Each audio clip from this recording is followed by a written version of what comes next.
Sant. Before we start the program, once again, anyone who has keys left in the rugby car park, please can you go and take your keys and lock your cars. The volunteers are now going to be leaving the car park very shortly, so all keys left in the cars need to be removed and your cars locked as soon as possible. We now have approximately an hour for a unique session with Maulana Sadiq Hasan with a general Q&A. Maulana has already been provided some questions in writing, and Maulana will go through those first. Once Maulana has answered those questions, then we'll be able to open up the session to the floor.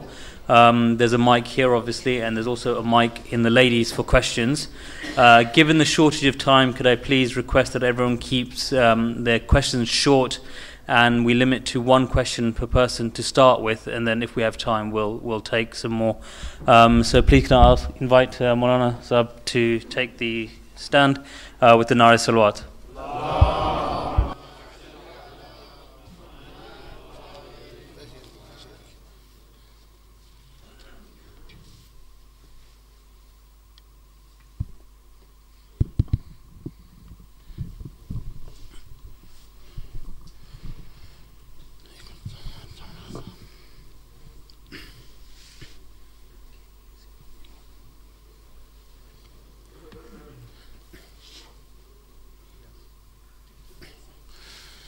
बिस्मिल्लाहिर्रहमानिर्रहीम। अलैकुम सलाम। आइए यहाँ तशरीफ लाइए शेख। नहीं मोहम्मद वाले मोहम्मद सल्लल्लाहु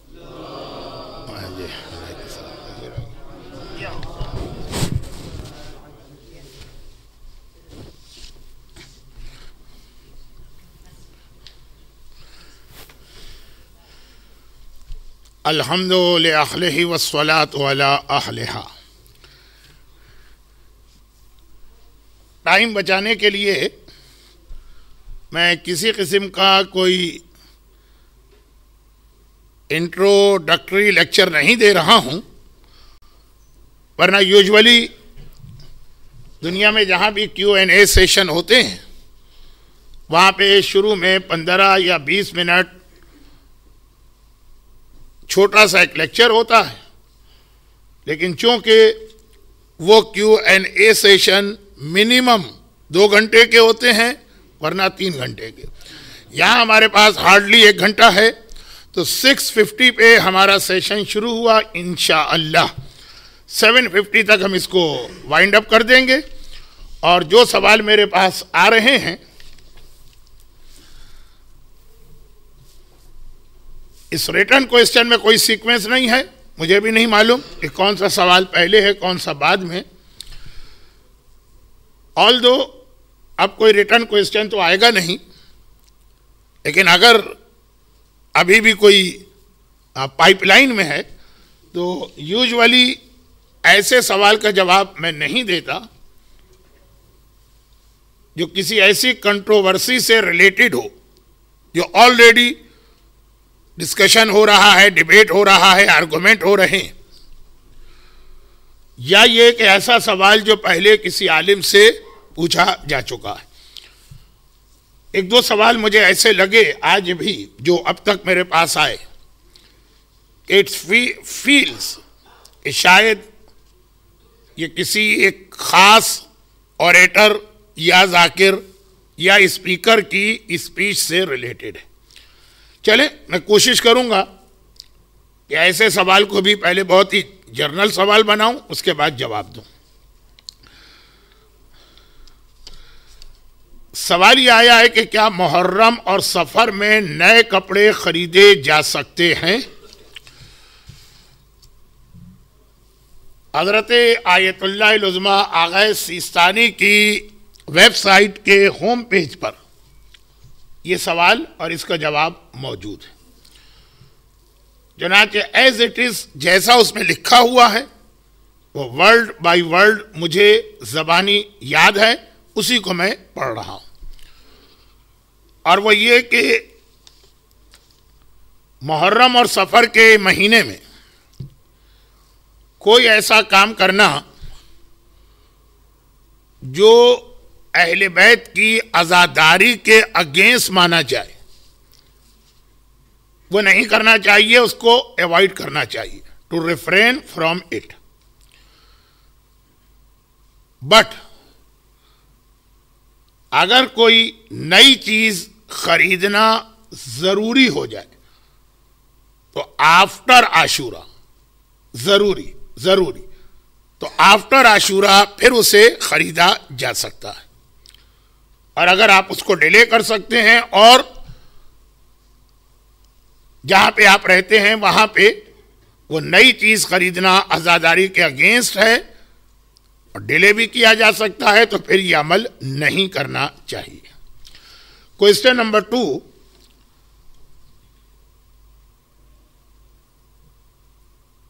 सवाल यह है कि अगर सिजदेगाह अवेलेबल न हो तो is it allowed to do सिजदा on tissues according to Ayatollah Sistani. अच्छा, इसका जवाब यह है कि एक मसला यह है कि क्या पेपर पर सिजदे की इजाजत है। आयतुल्लाह खुई का फतवा था कि जी हां, पेपर किसी भी किस्म का पेपर हो उस पर सजदे की इजाजत है। आयतुल्लाह सिस्तानी का जो इसमें फतवा है थोड़ा सा डिटेल है, और वो ये है कि अगर पेपर का ओरिजिन, सोर्स, पेपर जो बनता है, जो पेपर तैयार होता है, वो पेपर अगर ऐसी चीज से बनाया गया जिस चीज पर सजदा जायज है। देखिए, सजदा है स्टोन, मिट्टी और जमीन से उगने वाली यानी ग्रो होने वाली वो चीजें जो खाने में और पहनने में काम नहीं आती। जो चीजें खाई जाती हैं उस पर सजदा नहीं है, जो चीजें पहनी जाती हैं उस पर सजदा नहीं। अब जैसे कॉटन है, ये भी जमीन से उगती है लेकिन कॉटन पहनने में आता है। अब जैसे डिफरेंट किस्म के फ्रूट्स और वेजिटेबल्स हैं, ये भी जमीन से ग्रो होते हैं लेकिन खाने में आते हैं। तो जमीन से ग्रो होने वाली वो चीजें जो खाने में और पहनने में इस्तेमाल नहीं होती, उसके ऊपर सजदा जायज है। अब मसलन इसमें ये आता है टी लीव्स, चाय की पत्ती। चाय की पत्ती खुद नहीं पी जाती है, उसको पानी में डाल के उसके बाद जो उसमें से कलर निकलता है वो पिया जाता है, खुद चाय की पत्ती नहीं। उस पर आप सजदा कर सकते हैं। फिर अब इसमें बातें तो बहुत निकलेंगी। बाज ऐसे फ्रूट्स हैं जो दुनिया के एक इलाके में फ्रूट खाया जाता है, उसके ऊपर जो उसका छिलका होता है वो नहीं खाया जाता। लेकिन आजकल ये जो न्यूट्रिशन वाले हैं ये बहुत ज़्यादा जोर दे रहे हैं कि हर फ्रूट को उसके छिलके समेत खाइए। तो ये बहुत अहम एक फ़िक़ही मसला है। और हाँ, अभी तक मेरे जहन में अशरा ज़ैनबिया की जो प्लानिंग है, तो मंडे से वेडनेसडे तक हमारी ज़्यादा मजलिस उसमें फ़िक़ा के कुछ उसूल और कुछ प्रैक्टिकल मसले आएंगे। उसमें यह चीज़ आएगी कि टाइम एंड प्लेस के चेंज होने से कुछ मसले बदल जाते हैं।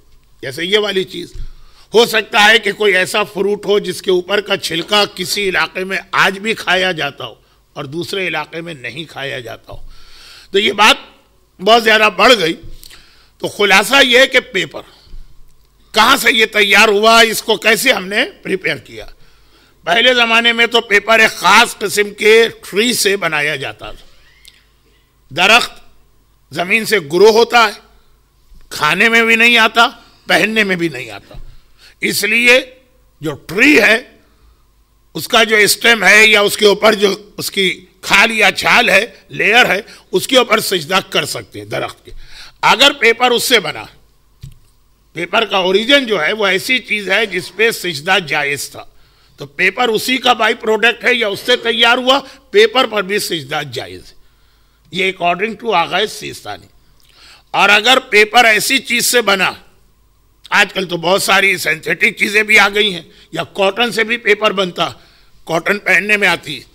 तो पेपर अगर ऐसी चीज से बना है जिसपे सिजदा जायज नहीं, उसका ओरिजिन देखा जाएगा, तो पेपर पर भी सिजदा नहीं कर सकते। लेकिन असल जो है वो तीसरा मसला होगा, वो यह है कि वी डोंट नो, हमारे पास एक पेपर है, हमको नहीं पता ये कहां से बना, एक टिश्यू हमें नहीं मालूम कि ये कैसे बना, तो उसमें भी आयतुल्लाह सिस्तानी कहते हैं जब तक कंफर्म ना हो कि ये चीज वैलिड या सही चीज है, आप सिजदा नहीं कर सकते। अब दोबारा आयतुल्लाह खुई का फतवा सुने। आयतुल्लाह खुई फरमाते हैं कि किसी भी किस्म का पेपर या टिश्यू ऐसी चीज से बना हो जिस पे सिजदा जायज है, ऐसी चीज से बना हो जिस पे सिजदा जायज नहीं है, जब पेपर बन गया तो इस पर सिजदा कर सकते हैं। आगा सिस्तानी कहते हैं कि नहीं, you have to check the original source of paper. और जैसा कि मैंने कहा कि ज्यादातर लोग कहेंगे कि हमारा रिप्लाई सी कि वी डोंट नो, हमारे पास एक टिश्यू आ गया, कहां से बना हमें नहीं मालूम। ऐसी सूरत में यकीनन आगा सिस्तानी का जो मसला आपने कोट किया वो सही है कि it is not allowed to do सिजदा ऑन टिश्यू और एनी टाइप ऑफ पेपर। ये एक सवाल। अच्छा, अब आइए, हो सकता है कि इससे रिलेटेड आपके जहन में कोई और सवाल आया हो, तो ये 15-20 मिनट में हम फिनिश हो जाएंगे रिटर्न, फिर फ्लोर की बारी आएगी। अच्छा, अब क्वेश्चन आंसर सेशन में 2 टाइप के सवाल ऐसे हैं जिसका मैं जवाब नहीं देता हूं, और ये क्वेश्चन जो है वो उसी से रिलेटेड है। एक मैं ड्रीम या सपना या ख्वाब जो है उसका इंटरप्रिटेशन नहीं बताता हूं क्वेश्चन आंसर सेशन में, स्पेशली लेडीज। अब फिर कहीं कोई प्रॉब्लम ना हो जाए कि पूरे 1 पेज 2 पेज के अपने ख्वाब लिखती हैं और कहती हैं कि हम कंफ्यूज हैं, इसका जवाब दीजिएगा। तो अव्वल तो ड्रीम का इंटरप्रिटेशन मेरी फील्ड ही नहीं, और अगर कभी हो भी तो कोई Q&A सेशन जो है ना, वो उसके अंदर मैं इसको कहता हूं कि नहीं, ये अलाउड नहीं।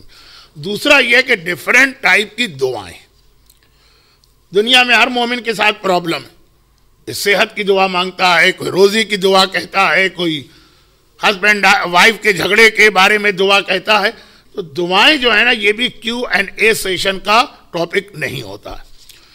तो जिन खातून ने एक सवाल किया कि husband doesn't trust his wife, what should she do और recite, what should she do, तो हो सकता है कि वो बहरहाल कोशिश करे अपने हस्बैंड का ट्रस्ट गेन करने की।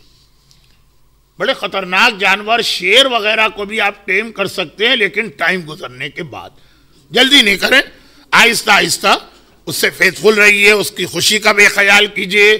अब ये मुझे मालूम है कि ऑब्जेक्शन हो रहा होगा कि सारा काम वाइफ करे तो हस्बैंड क्या करे।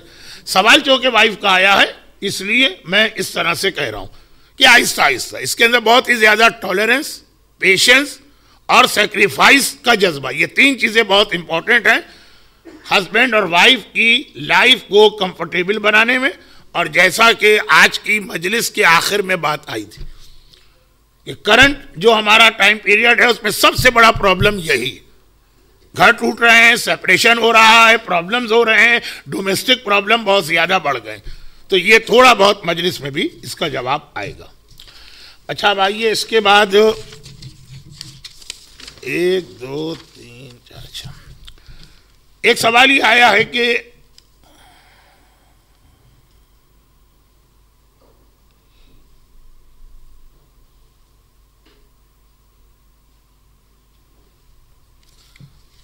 अच्छा, अब ये वाले सवाल जो है ना, ये हर लैंग्वेज में कुछ उसकी टर्मिनोलॉजी होती है और कुछ उसके एक हिस्टोरिकल बैकग्राउंड से उसके वर्ड्स बना करती। अब ये उर्दू जबान के एक लफ्ज के बारे में इन्होंने डिस्कशन किया, ये क्या Q&A सेशन में, ठीक है, ये एक मजलिस के हवाले से बात हुई है कि मजलिस के अंदर एक लफ्ज आया था जिसके उर्दू में कुछ मीनिंग और भी। तो ये क्यों है और क्यों ऐसा उर्दू में हुआ, तो Q&A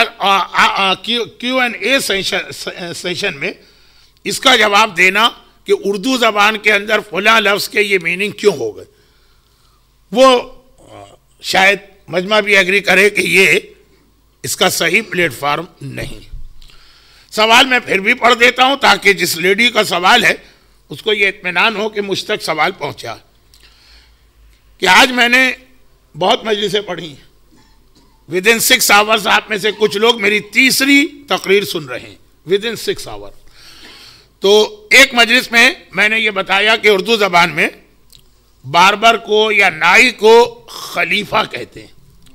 तो अब ये लफ्ज़ खलीफा कुरान में आदम के लिए भी आया है और दाऊद के लिए भी आया, तो इनका सवाल ये कि उर्दू में ऐसा क्यों हो गया। उर्दू पे डिस्कस करने का इस वक्त कोई फायदा नहीं, और उसका असल जो रीज़न है मुझे मालूम है, वो असल जो रीज़न है उसको शायद मिंबर पर इस तरह बयान करना कि लेडीज भी सुन रही हैं वो और भी मुश्किल है। तो बस I do sincerely apologise from this lady, इस सवाल का जवाब मैं यहां नहीं दे सकता, और वैसे भी कोई फिक़ी सवाल तो है नहीं, उर्दू में कौन से लफ्ज़ के क्या मीनिंग है, इससे आपका क्या इंटरेस्ट। अब आइए, ये सवाल आया है कि by what age a boy has to be recommended to pray all 5 times नमाज। बहुत ही शॉर्ट, 7 साल यानी 7 ईयर्स, तब बच्चे को नमाज की प्रैक्टिस कराना शुरू कर दो, और all 5 times. But it may possible कि इंग्लैंड जैसे मुल्क या स्कैंडिनेवियन कंट्रीज या ये कि कनाडा के कुछ इलाके जहाँ अभी मैं 4 महीने पहले मैंने विजिट किया, तो वहाँ तो मसला यह है कि रात आती ही नहीं है, तो वहाँ पे शायद बच्चों के लिए बहुत मुश्किल हो कि आप 7 साल के बच्चे को फजर की नमाज 2 बजे या 2:30 बजे पढ़ाएं। लेकिन फिर हर इलाके के एतबार से थोड़ा बहुत रिकमेंडेशन चेंज होगा। जर्नलाइज किस्म का जवाब यह है कि 7 साल की उम्र से, और 9 साल में फिर ज्यादा उसे फोर्स करो कि वो ये नमाजें पढ़े। सवाल बहुत ही ईजी है, तो मेरी समझ में नहीं आ रहा कि क्यों पूछा गया। अब मैं जरा सोच रहा हूं कि इसके पीछे कहीं कोई और सवाल तो नहीं है जो वो पूछना चाह रही हो और नहीं पूछ पाई हो। बहरहाल अगर है तो आप रिटर्न में भिजवा सकती हैं, अभी हमारे पास 40 मिनट्स तो बाकी हैं। एक सवाल यह है कि हाँ, ये भी बहुत पुराना सवाल है कि in Quran most of the time ज़कात इज ऑलवेज एम्फेसाइज्ड विद नमाज। At this day and time what is ज़कात फॉर अस। बहुत पुराना सवाल है। आपको मालूम है कि ये खुमुस पर जो सबसे बड़ा ऑब्जेक्शन होता है वो यही किया जाता। ज़कात का इस्लाम में इतना तस्किरा है, खुमुस अव्वल तो कुरान में है नहीं, लोग कहते हैं, और अगर है भी तो खाली एक आयत है। एक आयत वाले मसले पे इतना एम्फेसाइज मिंबरों से, और 40, 50, 70 बाज लोगों ने काउंट करके बताया 700 आयतें ज़कात के बारे में है, उसके ऊपर कोई एम्फेसाइज नहीं। ऐसा नहीं। कुरान के अंदर रसूलुल्लाह के ज़माने से लेके क़यामत तक के ज़माने के और पूरी दुनिया के बारे में मसले जमा किए गए। अब जब हम किसी एक ख़ास टाइम पीरियड में और किसी ख़ास एरिया में बैठ के कुरान को पढ़ें तो हो सकता है कि उसकी बहुत सारी आयतें हमें इस वक्त अपने से इर्रेलेवेंट लगे, लेकिन कुरान ओवरऑल क़यामत तक के तमाम मसाइल को बता रहा है। अब मसलन 2 चीज़ें कुरान के अंदर बहुत ज़्यादा डिटेल से आई हैं। एक जिहाद और उसकी सारी डिटेल, पूरे पूरे सूरे हैं, कई कई रुकू हैं।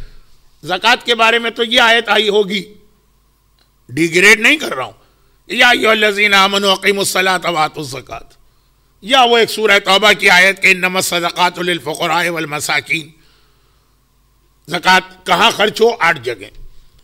लेकिन जिहाद कितनी डिटेल के साथ जिहाद, उसके अहकामात, जिहाद के बाद माल गनीमत, जो कैदी आएंगे, जो ज़मीनें आएंगी, सूरह हश्र है, सूरह अनफाल है, सूरह तौबा है। तो हमारे यहाँ का मसला कि इमाम की परमिशन के बगैर जिहाद नहीं हो सकता, अग्रेसिव जिहाद, डिफेंसिव नहीं। तो अब मसला ये नहीं है कि कितनी सारी आयतें, मसला यह है कि रसूलुल्लाह से लेके क़यामत तक जो टाइम पीरियड है उसके अंदर ये आयतें बहुत अहम है। हम जो इस 100 साल या 50 साल में या आज की दुनिया में बैठे हैं, इस वक्त ये आयतें हमें अपने लिए नहीं लग रही। या रसूलुल्लाह के साथ हमें किस तरह डील करना, पूरा सूरह हुजरात का शुरू का हिस्सा, रसूल से कैसे बात करना है, रसूल को कैसे आवाज़ देना है, रसूल के घर जाए तो किस तरह से चीज़ें मांगना है, रसूल के घर में किस तरह जाके बैठना है, सूरह अहज़ाब, सूरह नूर, सूरह हुजरात। अब ये सारी आयतें हम कहें कि कुरान में आ गई हैं, आज तो रसूल ही नहीं, तो सारी आयतों का क्या मसला है? नहीं, एक ज़माना था जो बहुत अहम, और एक ज़माना फिर आएगा कि फिर इसकी ज़रूरत पड़ेगी। तो ओवरऑल आज भी इस्लामी दुनिया की मेजॉरिटी पर ज़कात वाजिब है, और आज से 100 साल पहले जाएं तो सारे मुसलमानों पर ज़कात ही वाजिब थी। और इस वक्त जो दुनिया की इकोनॉमी है, तो ये सीम्स कि 100 साल के बाद दोबारा सब पे ज़कात आ जाएगी। अब इस जुमले का मतलब सुनिए, और फिर मैं वो वाले फ़िक़ही मसलों पे आऊँ जो हमारे डे टू डे लाइफ के। वो ये है कि ज़कात जो है हर चीज़ पे वाजिब नहीं है, 9 आइटम्स, उनमें से 7 आज भी दुनिया में है, यानी 4 किस्म की फसलें और 3 किस्म के जानवर। ये कैटल फार्मिंग, अब मैं दुनिया के जिस इलाके से आया, न्यूजीलैंड, ऑस्ट्रेलिया, न्यूजीलैंड में तो बल्कि टोटल पॉपुलेशन 2.5 मिलियन, और खाली वहाँ जो शीप है वो 5 मिलियन है, यानी डबल, हमसे ज़्यादा। तो जानवर या कैटल फार्मिंग आज भी दुनिया में बहुत बड़ा एक सोर्स है, और इस्लामिक कंट्री के अंदर भी मेजॉरिटी यही काम करती है। जो लोग देहात में रहते हैं, गांव में रहते हैं, तो वहां पे आज भी इसी तरह जो वीट वगैरह जमीन में पैदा होता है, तो एक इंडिविजुअल को अगर आप देखें तो शायद अजीब बात लगे, लेकिन ओवरऑल अगर आप देखें तो आज भी दुनिया में ये एग्रीकल्चर प्लस कैटल फार्मिंग एक बहुत बड़ा सोर्स है इनकम का। और इस्लामी दुनिया में स्पेशली इस वक्त मेजॉरिटी इन 2 प्रोफेशन से रिलेटेड है, और उनको ज़कात देना। अब इसके बाद 2 चीजें बचती हैं, एक सोना और एक चांदी। उसकी यह कंडीशन है कि वो क्वाइन की शक्ल में हो, और वो क्वाइन मार्केट में इस्तेमाल हो रहा हो एज ए करेंसी। तो ये 100 साल पहले तक था, बल्कि शायद 50 साल पहले तक चांदी के बने हुए क्वाइन चलते थे मार्केट में। और इस वक्त जिस तरह से पेपर करेंसी फेल हुई, और उसके बाद अब ये जो क्रेडिट कार्ड आ गए हैं और ई करेंसी है, ये भी फेल होती नजर आ रही। तो बहुत ज्यादा ये चांसेस है, मेरे पास तो दुनिया के बड़े बड़े इकोनॉमिस्ट के आर्टिकल्स हैं कि दोबारा हमको गोल्ड और सिल्वर के क्वाइन चलाना पड़ेंगे, तभी ये इस इन्फ्लेशन पर हमें कंट्रोल कर सकेंगे और करेंसी की वैल्यू को मेंटेन कर सकेंगे। तो दोबारा ये चांस है कि बहुत जल्दी ये 2 चीजें भी ज़कात के आइटम में शामिल हो जाए।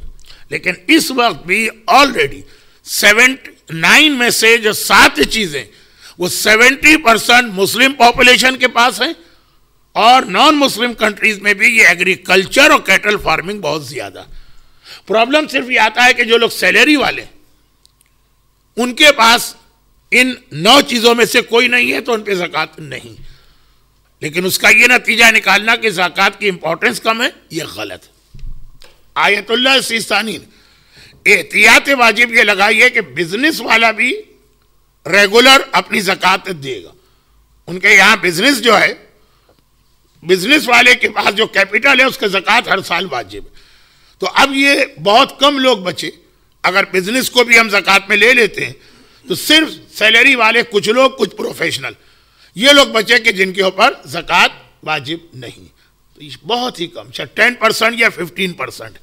हमें अपने सर्किल में सारे यही लोग नजर आते हैं, इसलिए हमको ऐसा लगता है कि जैसे जिन मेजॉरिटी के ऊपर से ज़कात को ख़त्म कर दिया आज के मराजे ने। लेकिन मर्जी आपके फ्रेंड सर्किल को नहीं देखेगा, वो दुनिया की मेजॉरिटी को देखेगा, बल्कि ये भी मैंने गलत कहा, वो देखेगा ही नहीं किसी को, वो सिर्फ कुरान और हदीस को देखेगा। तो ज़कात बहुत ही शॉर्ट, ज़कात इज मोर इंपॉर्टेंट देन खुम्स। ज़कात का मना करने वाला कोई कहे कि ज़कात है ही नहीं, वो काफिर है, बशर्ते कि कोई डाउट ना हो उसको। खुम्स को अगर कोई मना करे वो गुनाहगार है, वो काफिर नहीं। लेकिन चूंकि ज़कात जिन आइटम्स पर हैं वो हमारे और आपके जो सैलरी वाला क्लास है इसके पास नहीं है, इसलिए हम लोगों पे ज़कात वाजिब नहीं। जैसे आज से 100 साल पहले पूरे टाउन में 2 आदमियों पे हज वाजिब होता था, जबकि हज की कितनी स्ट्रॉन्ग आयत आई है कुरान में, वमन कफरा फइन्नल्लाह गनियुन अनिल आलमीन। जो हज नहीं करे और कुफर इख्तियार करे, बहुत ही स्ट्रॉन्ग वर्डिंग। लेकिन पूरे सिटी में जिसकी पॉपुलेशन 1 मिलियन होती थी, 2 आदमियों पे हज वाजिब हुआ करता, 3 आदमी। यही आप देखें 50 साल पहले इतने कम लोग जाते थे हज पर। तो इसका मतलब ये नहीं है कि हज इतना अहम वाजिब मुज्तहिदीन ने खत्म कर दिया। इसकी कंडीशन है, जिसके पास ज़कात की कंडीशन है वो ज़कात देगा, और वो आज भी ओवरऑल ज्यादा है। मैंने ज्यादा टाइम ले लिया इसलिए कि ये भी एक सेंसिटिव इशू है, जिसके जरिए से सवाल करने वाला तो बहुत सिंसियर, लेकिन इसके जरिए से मरजइयत पे एक अटैक होता है। और क्या अटैक होता है कि मराजे इसलिए ज़कात का ज्यादा जिक्र नहीं करते कि ज़कात जो है ना वो उनको नहीं मिलती है, वो हर आदमी खुद डिस्ट्रीब्यूट कर सकता है, और खुम्स चूंकि उनकी पॉकेट में जाता है इसलिए वो खुम्स पे बहुत जोर देते हैं। नऊज़ बिल्लाह, अगर मराजे इतने ही फ्रॉड और चीटर हैं तो वो बहुत ही सिंपल है, वो कहे ज़कात भी हर एक पे वाजिब है, ज़कात भी हमको दो। भाई खुम्स जब वो कहते हैं कि हमको दो तो उनका फतवा है ना, हमने खुद तो इमाम से नहीं सुना, वो ज़कात में भी ये कह सकते, सारी ज़कात भी उनकी जेब में जाई।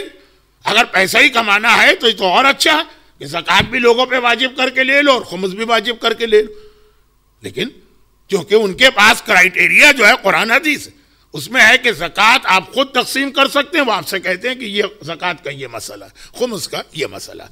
क्योंकि ये इस वक्त जो ऑडियंस मेरे सामने, उनमें से कोई भी एंटी मरजइयत नहीं है, ना इसका ये एतराज़ है। मैंने तो सिर्फ ये कहा कि ये सवाल जो आजकल बहुत ज़्यादा पूछा जाता, तो 50% लोग सिंसियरिटी से पूछते हैं जैसे ये पूछा गया, और 50% लोग इसको भी एक टूल बनाते हैं अगेंस्ट मरजइयत।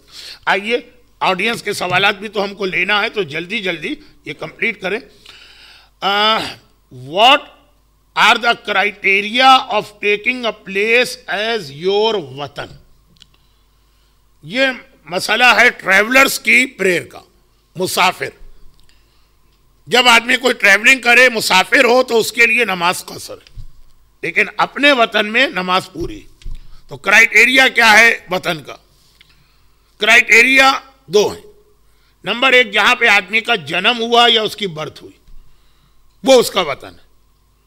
और नंबर 2 ये कि जहां के लिए वो ये नीयत करे या उसकी ये इंटेंशन हो कि अब इस सिटी को मैं अपना वतन बना रहा हूं, वो भी उसका वतन होगा। अलबत्ता जब किसी जगह को अपना वतन बनाया तो उसके बाद मिनिमम 1 महीने वहां पे वो रहेगा, फिर ये उसका वो वतन माना जाएगा। Intention plus a short stay. अब वो फिर उसकी बहुत डिटेल है कि वो स्टे जो 1 महीने, मैंने कहा 1 महीने है, या कुछ महाराजे ने 3 महीने कहा, कुछ ने 2 वीक कहा। लेकिन ऐसा नहीं है कि आज आपने इंटेंशन किया कि आज से लंदन मेरा वतन है और वेरी नेक्स्ट मॉर्निंग से आपकी नमाज पूरी हो गई। 10 दिन से ज्यादा स्टे के लिए आए वो अलग बात है, फिर तो मुसाफिर पूरी पड़ेगा। तो 2 चीजें हैं, जहां आपका जन्म हुआ, बर्थ प्लेस, वो भी वतन है, जहां पे आपने इरादा किया कि अब मैं इसको वतन बना रहा हूं, यानी अब मैं यहां पे परमानेंट रहूंगा। अच्छा, अब अगर आपका जन्म एक जगह हुआ, वहां तो आपको कोई नियत नहीं करना, वो है आपका वतन। कब तक वो वतन रहेगा? मरते दम तक। अब अगर आप किसी और सिटी में चले गए, मुंबासा से यहाँ आ गए, दारुस्सलाम से यहाँ आ गए, और आपने कहा कि लंदन मेरा वतन है, तो लंदन तो है ही आपका वतन, लेकिन जो आपका बर्थ प्लेस है वो भी आपका वतन रहेगा। हाँ, अगर कभी आप ये इंटेंशन करें कि अब मैं मुंबासा को या दारुस्सलाम को या कराची को वतन से निकाल रहा हूं, जहां बर्थ हो वहां कोई नियत नहीं करना पड़ती है, वो खुद ब खुद ऑटोमेटिक आपका वतन है। हाँ, अगर उसको वतन से निकालना हो कि अब नहीं, ये मेरा वतन नहीं, अब यहां पे मैं शॉर्ट विजिट के लिए जाऊंगा, परमानेंट यहां कभी नहीं रहूंगा, तो फिर वो वतन नहीं रहेगा। अलबत्ता आगा खुई के फतवे में अगर आपकी वहां कोई प्रॉपर्टी है, तो जब तक वो प्रॉपर्टी है वो आपका वतन माना जाएगा, चाहे आपकी इंटेंशन है कि no now it's not my वतन, यानी वतन मतलब कि मुझे यहां परमानेंट नहीं रहना। लेकिन आगा सिस्तानी प्रॉपर्टी वाले मसले को नहीं मानते, कहते अगर वहां पे आपकी प्रॉपर्टी है लेकिन आपने नियत कर ली कि आप दारुस्सलाम जाना है, विजिट करना है, दोस्तों से मिलना है, लेकिन वहां पे मुझे स्टे नहीं करना, वहां पे मैं परमानेंट रहना नहीं, तो वो आपका वतन नहीं रहा।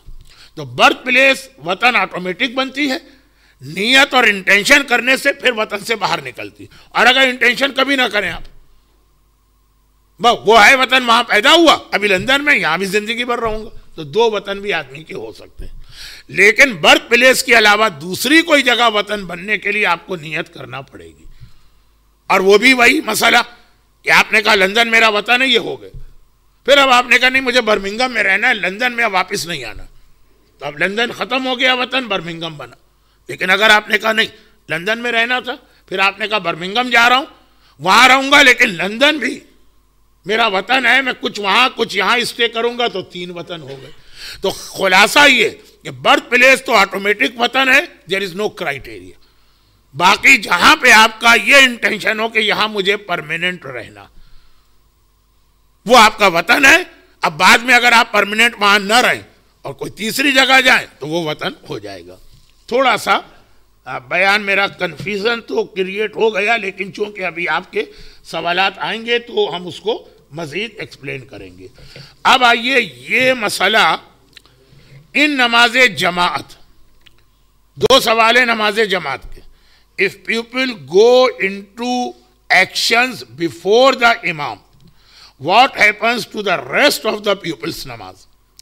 And B, what about if the lines are not shoulder to shoulder? नमाज जमात में although it is better and recommended कि स्ट्रेट लाइन बनाई जाए, यानी शोल्डर टू शोल्डर, लेकिन it's not necessary, it is not the condition of जमात। तो अगर लाइन जिगजैग भी है, शोल्डर टू शोल्डर नहीं है, कुछ लोग आगे हैं कुछ लोग पीछे हैं, फिर भी जमात ऑल राइट, ओके, करेक्ट, कोई प्रॉब्लम नहीं।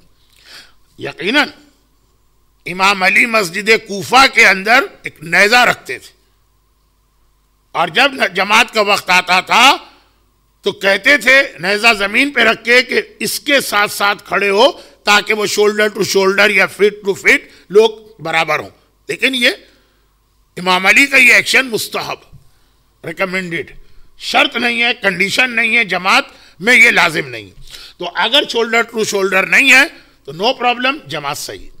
एक्शन में अगर कोई इमाम से पहले जा रहा, वो देखना पड़ेगा कि कितना पहले। अगर बहुत ही स्लाइड सा डिफरेंस है, वो पहले चला गया, इमाम फौरन उसके बाद गया, बहुत ज्यादा गैप नहीं है, बहुत ज्यादा टाइम का फर्क नहीं, तो इट्स ओके। लेकिन वो जो अरबी में कहते हैं ताखीरुल फाहिश, बहुत ही ज्यादा फर्क नजर आ रहा है कि अभी इमाम समय अल्लाह कह रहा है और यह आदमी सिजदे में पहुंच चुका, तो इस सूरत में वो आदमी की जमात गलत हो जाएगी, और फिर ये समझेंगे कि जमात की सफ में ये जगह खाली हो गई, ये एम्प्टी हो गई। अब बाकी लोगों की नमाज का दारोमदार इस बात पर, यानी एक आदमी तक अगर गैप हो जमात में तो नो प्रॉब्लम, बाकी लोगों की नमाज सही रहती। अलबत्ता दो आदमियों की जगह का अगर गैप आ जाए तो फर्स्ट लाइन में पहली सफ, वो जो दो आदमियों की गलती हो गई, दो का गैप आ गया, उसके बाद वालों की नमाज जमात नहीं हुई, फुरादा हो गई। लेकिन पीछे वाली सफों में राइट, लेफ्ट और आगे, 3 तरह से आप इमाम से कनेक्शन कर सकते हैं। तो अगर किसी तरफ से मसलन हमारे राइट पर 2 आदमी जो थे उनकी नमाज गलत हो गई तो गैप आ गया, लेकिन हमारे आगे जो है वहां भी कुछ नमाजी हैं तो हम उनके थ्रू इमाम से कनेक्शन जोड़ सकते हैं। बाकी तो बहुत डिटेल हो जाएगी। अच्छा, अब एक सवाल ये आया है जिसके लिए मैं अक्सर अपनी मजलिसों में, जैसे 2 दिन पहले मैंने, नहीं कल की मजलिस में एक आपको फार्मूला बताया था कि अंबिया और मराजे के वाकयात आज के मर्जे के फतवे से नहीं समझे जाएंगे, उनके ज़माने के फतवे से समझे जाएंगे। उसी तरह एक चीज़ और मैं बहुत ज़्यादा मजलिसों में कहता हूँ कि रसूलुल्लाह की लाइफ हिस्ट्री में जब हम कोई वाकया पढ़ते हैं तो उसे शरीयत का फाइनल हुक्म ना समझिए, क्योंकि रसूलुल्लाह के ज़माने में ग्रेजुअली वाजिबात और हराम आ रहे थे। तो बहुत सारी चीज़ें जो इस्लाम में बिल्कुल 100% कन्फर्म्ड हराम है, लेकिन रसूलुल्लाह के ऐलान रिसालत के शुरू के चंद सालों में उसके हराम होने का हुक्म नहीं आया था, लोग कर रहे थे। तो रसूलुल्लाह की लाइफ हिस्ट्री पढ़ें तो बिल्कुल आखिर में जाकर रसूल ने जो ऑर्डर्स दिए वो हैं क़यामत तक के लिए फाइनल। बाकी चीज़ों को छोड़ें, शराब कब हराम? After 17 years. पैगंबर की नबूवत का ड्यूरेशन कितना? 23। उसके 17 ईयर्स के बाद जाके शराब हराम हुई। दैट मीन्स शुरू के 17 ईयर्स शराब जैसी चीज जिसके अंदर कोई शक नहीं है मुसलमानों में कि यह हराम, मुसलमान पी रहे थे। और ऑल्दो रसूल और आरे रसूल का सवाल ही नहीं पैदा होता, लेकिन रोका नहीं उनको। सूद जो कुरान ने कहा कि अल्लाह से जंग, वो जाके कहीं हराम हुआ आखिरी हज के मौके पर। तो ये मैं अक्सर कहता रहता हूं, क्योंकि बाद लोग सिंगिंग को और सॉन्ग्स को और म्यूजिक को और इस किस्म के डिस्को वाले फंक्शंस को जायज करार देते हैं एक दलील लाकर। जब रसूलुल्लाह मदीने में हिजरत के दिन एंटर हुए तो मदीने की लड़कियां गाने गा रही थी। ऑल्दो यही साबित नहीं है कि वो गाने गा रही थी, या जैसे हमारे यहाँ कसीदे पढ़े जाते हैं कसीदे पढ़ रही थी। लेकिन अगर गाने भी फर्ज कीजिए गा रही थी तो गाना उस वक्त तक हराम ही नहीं हुआ था। ज्यादा तो हराम हुई हैं चीजें मदीने आकर। अब आइए, ये तो एक जर्नलाइज बात मैं कहता हूं, क्योंकि सीरत रसूल से भी लोग गलत कंक्लूजन निकाल देते हैं खाली एक वाकया पढ़कर। अब इनका सवाल ये कि अगर कोई नॉन मुस्लिम, मसलन इन्होंने लिखी एग्जाम्पल हिंदू की, एक हिंदू लड़की या एक हिंदू लड़का मुसलमान हो गए, लेकिन उसके पेरेंट्स स्टिल हिंदू हैं, और वो अपने पेरेंट्स के घर जाता और उसके पेरेंट्स उसके लिए खाने पीने की कोई चीज लेके आते हैं। खैर ये शायद लड़की के बारे में है क्योंकि लफ्ज शी आया। When she visit her parents, if she does not eat they feel offended, what must she do? अच्छा, ये तो ठीक है, यहां तक तो क्वेश्चन है। आगे वह लिखती हैं if the answer is no, उनको पहले से डाउट है कि आंसर तो इसका नो आएगा ही, पहले से अंदाजा है। Then what about holy prophet's time when people were converting to Islam and their parents were still non Muslims? तो ये इसका जवाब आ गया कि नॉन मुस्लिम के हाथ का खाना नजिस और हराम है। शराब के बराबर तो नहीं है ना, सुअर के गोश्त के बराबर तो नहीं है ना। सुअर के गोश्त के अहकामात सूरह माइदा में आए जो मदीने में कितने दिनों के बाद नाजिल हुआ। जब इतनी बड़ी बड़ी हराम चीजें रसूलुल्लाह की लाइफ टाइम में एक बहुत बड़े टाइम पीरियड तक हलाल रही फिर हराम हुई, तो जहां तक इस सवाल का ताल्लुक है ये वाला पोर्शन, सेकंड पोर्शन, वो तो बिल्कुल वाज़ेह कि अगर नॉन मुस्लिम के नजिस होने का मसला हम ये माने कि सूरह तौबा में आया और सूरह तौबा नाजिल हुआ था आखिरी हज से 1 साल पहले, अगर हम ये माने, इसके ऊपर तो बहरहाल लंबा आर्गुमेंट हो जाएगा, लेकिन ये तो तयशुदा बात कि नॉन मुस्लिम नजिस हैं, ये मसला एटलीस्ट 15 साल के बाद आया। तो शुरू के 15 साल तक नॉन मुस्लिम के नजिस होने की बात ही नहीं आई थी, और उस वक्त जो कन्वर्जन था, तो अगर वो कन्वर्ट हो गए और उनके पेरेंट्स अभी तक नॉन मुस्लिम और उनके हाथ का पक्का हुआ खाना है तो नो प्रॉब्लम। ये तो हुआ पार्ट बी। पार्ट ए जो है उसमें एक चीज याद रखिएगा, और ये वाली चीज वो है कि जिसे मिंबर से मुझे कई दफा बयान करने की जरूरत आजकल पड़ रही। मर्जे और मुज्तहिद जब फतवा देता है तो उसके फतवे को समझना भी एक मसला, ये नहीं है कि इतनी आसानी से समझ में आ जाए। 5 साल 6 साल नहीं, इससे ज्यादा 11 साल हो गए आयतुल्लाह सिस्तानी का हिंदुओं की नजासत के हवाले से एक मसला इतना सर्कुलेट होता है, हर 4-6 महीने के बाद कोई ग्रुप वो मसला सामने रखकर फिर डिस्कशन शुरू कर देता है कि क्या हिंदू पाक हैं कि नजिस। नजासत और तहारत में 2 चीजें बहुत क्लियर है। नंबर 1, हिंदू और सिख दोनों नजिस हैं according to almost all our मराजे, इस्टेब्लिश मराजे। ये लफ्ज याद रखिए, इस्टेब्लिश मराजे। Ayatollah Sistani, Ayatollah Vahid Khorasani, Ayatollah Khamenei, Ayatollah Sheikh Ishaq Fayyaz, Ayatollah Shubairi Zanjani, ये इस्टेब्लिश मराजे। हिंदू और सिख दोनों। सिख के बारे में तो code of practice for Muslims living in the west में आगा सिस्तानी का डायरेक्ट फतवा। दूसरी बात यह है कि नजिस होना अलग चीज, बेनिफिट ऑफ डाउट सबसे ज्यादा नजासत में दिया गया कि अगर हमारे सामने एक नॉन मुस्लिम ने पानी का एक गिलास रखा, इसके अंदर पानी वो लेकर आया, हमने नहीं देखा कि इस पानी को उसने हाथ लगाया है कि नहीं लगाया, उसने बाहर से गिलास पकड़ा,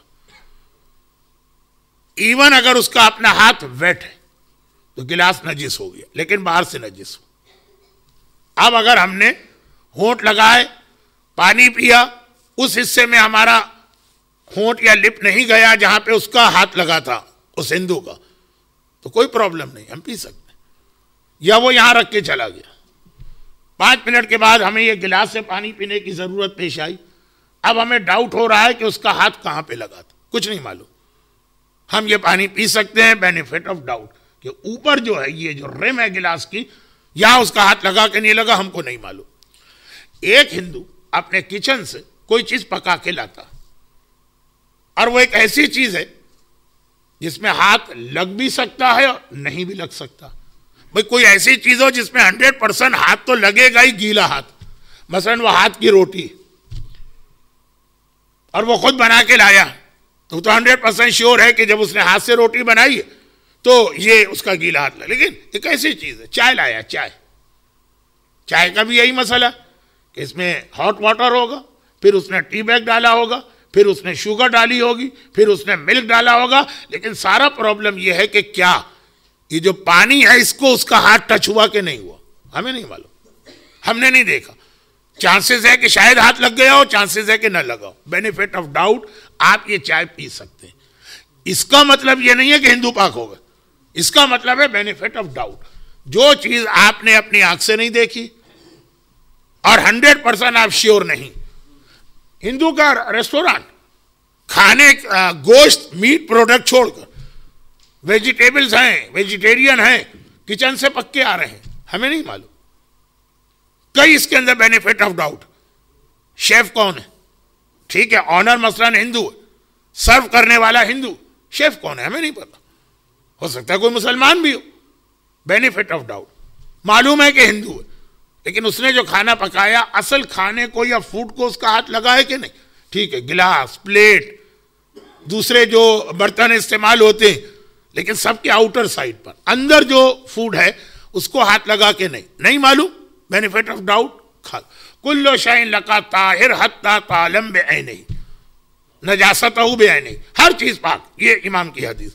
तो ये मसला तमाम मराजे कहते हैं, जब हम उनको ये मसला लिख के भेजते हैं कि हिंदू रेस्टोरेंट के अंदर खाना हम खा सकते हैं कि नहीं खा सकते, वो जवाब देंगे कि गोश्त के आइटम तो हराम, लेकिन बाकी वेजिटेबल अगर आपको नहीं मालूम उसने हाथ लगाया कि नहीं तो आपके लिए जायज।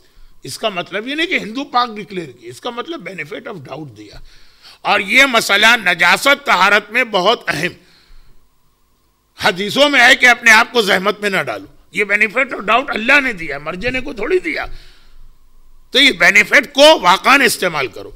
ये वाली आगा सिस्तानी की वर्डिंग बहुत ज्यादा कंफ्यूजन क्रिएट करती है। और ये मसला खाली खाने का नहीं, हर चीज का। आपने एक मकान खरीदा किसी हिंदू से, वो इसके अंदर 10 साल रहा, पता नहीं इस मकान में कहां कहां उसका गीला हाथ गीला पैर लगा होगा, उसके बच्चे, उसकी बीवी। अब ये मकान में 10 साल रहा है, बहुत ज्यादा चांसेस है। लेकिन कहते हैं कि आपने अपनी आंख से देखा, ये मसन मर्जे कहते हैं। 2 आदिल आदमियों ने गवाही दी, 100% आपको श्योर है कि गीला हाथ लगा ही लगा है उसका। आपने कहा नहीं, अंदाजा है, गैस है, श्योर नहीं है। कहा कि बिल्कुल पाक समझो मकान को, जाके उसमें रहने लगो। ये बेनिफिट ऑफ डाउट। तो ये वाला मसला है मराजे का। तो अब आइए, क्योंकि ये हिंदू गर्ल इस्लाम में आ गई, उसके पेरेंट्स नॉन मुस्लिम है, वो उनके घर खाना खाना जाती है। आगा सिस्तानी से पूछा गया, आगा सिस्तानी ने फरमाया कि क्या उस लड़की को ये यकीन है कि जो खाना मेरी मां लेकर आई है उसको उसका गीला हाथ लगा? कहा मैं नहीं पता, किचन से पका के लाइए, पता नहीं हाथ लगा है कि नहीं लगा। कहा तो खा सकते। इसका मतलब ये नहीं है कि आगा ने या हिंदू को पाक कहा, नहीं, या ये कि पेरेंट्स के रिलेशन की वजह से कह दिया कि हाँ भाई बाकी हिंदू नजीस है लेकिन पेरेंट्स का ख्याल करना वाजिब है, वो ऑफेंडेड ना हो तो उनके घर खा लो। नहीं, ये भी नहीं कहा। शरीयत के वाजिबात और हराम में अगर कोई ऑफेंडेड होता, देखिए अगर ये चीज की परमिशन मिल जाए ना कि जी वो सामने वाला जो है फील करेगा, तो नेक्स्ट सवाल क्या आएगा? आप जाते हैं, सामने एक औरत बैठी है, उसने हाथ फैलाया हैंड शेक के लिए, आप उससे हाथ ना मिलाएं, वो कितना ज्यादा जो है इसको बुरा मानेगी। कोई एंटी मुस्लिम उसके पास जज्बा नहीं, लेकिन खाली इसलिए कि उसने हाथ फैला दिया, आप ऑफिस में गए या किसी भी ऐसी जगह गए, औरत ने हाथ बढ़ा दिया, आपने हाथ नहीं मिलाया, कहीं कोई वो एंटी मुस्लिम वाली बात नहीं है, कोई वो रेसिस्ट नहीं है, नेशनलिस्ट नहीं है, रिलीजन के अगेंस्ट है, लेकिन कितना उसको बुरा लगेगा। अब कहेंगे ये भी जायज हो जाना चाहिए। और फिर ये सिलसिला चलता रहे, पार्टीज में जाते हैं, शराब सर्व की जा रही है, इतना रिलेशन है, हम नहीं लेंगे शराब, तो उसको बुरा लगेगा, तो फिर तो हर चीज हलाल हो जाएगी। तो ये जो है ऑफेंडेड वाला मसला, आपकी तरफ से कोई ऐसा एक्शन ना हो, आप पूरी कोशिश करें कि बहुत ही पोलाइट वे में उसको समझा दें। आप ये कोशिश करें कि चलो उसको समझाए भी नहीं, लेकिन बहुत ही ज्यादा डिप्लोमेसी के साथ, हराम भी ना होने पाए, मसलन चीज लेके आपने रख ली, खाई नहीं, या ये कि चाय ले ली और पी नहीं आपने, लेकिन मना नहीं किया, ये आपके ऊपर है। लेकिन अगर एट द एंड मना करना ही पड़े, तो चाहे हाथ मिलाने की बात हो, चाहे खाने की बात हो, वो ऑफेंडेड है तो होने दीजिए, ये तो चीज में कंप्रोमाइज नहीं होगा। बहुत ज्यादा सवाल हो गए और ये वक्त बहुत तेजी से गुजर रहा है, तो अब मैं जल्दी से ये 2-3 मसले फिर आप लेकिन अब सबको चांस नहीं मिल सकेगा। एक सवाल ये है कि what is the minimum length for the beard to fulfilling the religious requirement? Please elaborate view of different scholars. अच्छा, अब ये सवाल तो एक ऐसा है कि जिसका सही मानों में जवाब, जिन्होंने कहा ना कि प्लीज एलोबरेट, ये एलोबरेशन जो है ना बहुत टाइम वाला मसला, और जैसा कि मैंने कहा फ्रॉम मंडे टू वेडनेसडे हमारी मजालिस का ज्यादा हिस्सा फिक्र का होगा, उसमें यह चीज आएगी। वो ये कि अकॉर्डिंग टू आयतुल्लाह सिस्तानी,